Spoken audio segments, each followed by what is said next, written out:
Hai sobat, selamat datang kembali di channel Terang Dunia. Di video kali ini kita akan membahas sebuah surat yang viral di sosial media, yaitu surat dari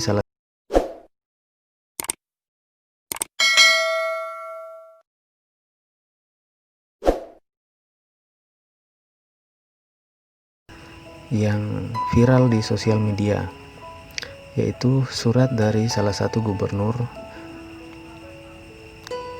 yang menyurati Kementerian Komunikasi dan Informatika.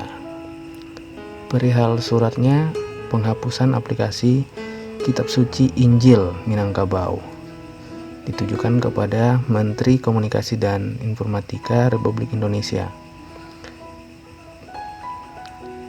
Dengan hormat, sehubungan dengan munculnya aplikasi Kitab Suci Injil Minangkabau di Play Store Google, maka dengan ini dapat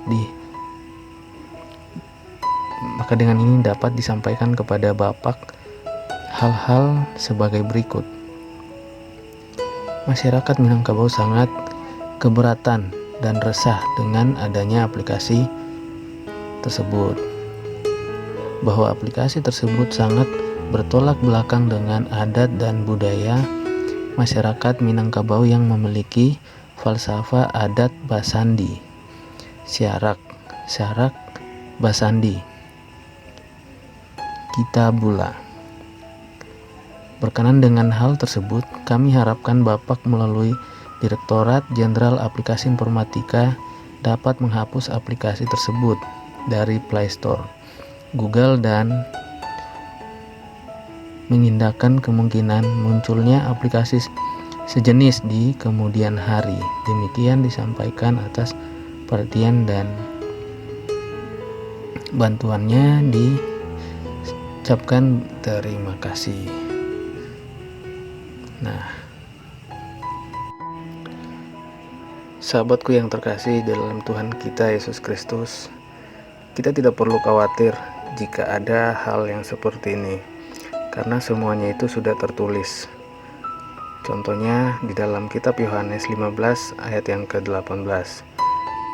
Firman Tuhan, "Jikalau dunia membenci kamu, ingatlah bahwa ia terlebih dahulu membenci aku daripada kamu." Menderita bagi Kristus berarti harus siap dan rela bila dunia membenci dan menolak kita. Ini adalah kenyataan yang tidak bisa dihindari, sebab dunia telah lebih dahulu membenci Kristus daripada kita.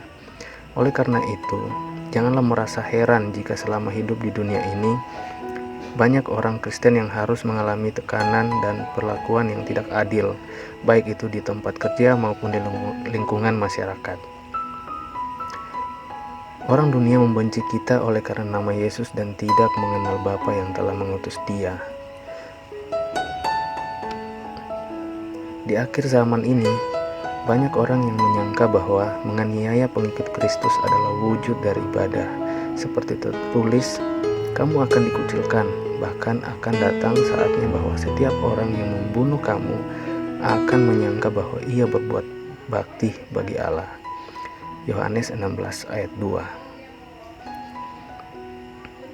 Di tengah tantangan yang berat ini, haruskah kita takut, tawar hati, dan terbersit niat meninggalkan Kristus?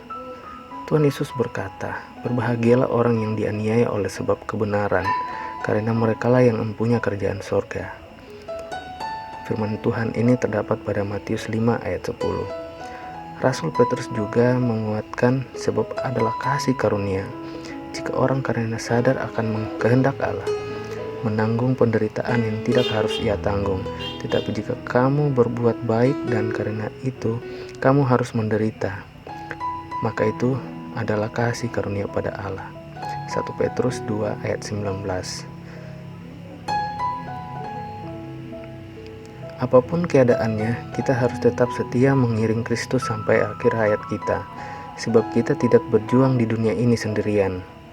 Semua saudaramu di seluruh dunia menanggung penderitaan yang sama, dan Allah, sumber segala kasih karunia, yang telah memanggil kamu dalam Kristus kepada kemuliaan-Nya yang kekal, akan melengkapi, meneguhkan, menguatkan dan mengkokohkan kamu sesudah kamu menderita seketika lamanya. 1 Petrus 9 ayat 10.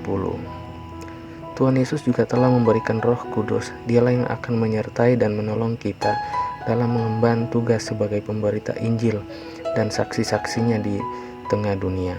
Mari belajar dari kisah hidup Paulus yang setia melayani Tuhan sampai garis akhir hidupnya. Dan kamu akan dibenci semua orang oleh karena namaku, tetapi orang yang bertahan sampai kepada kesudahannya akan selamat. Matius 10 ayat 22. Tuhan Yesus memberkati.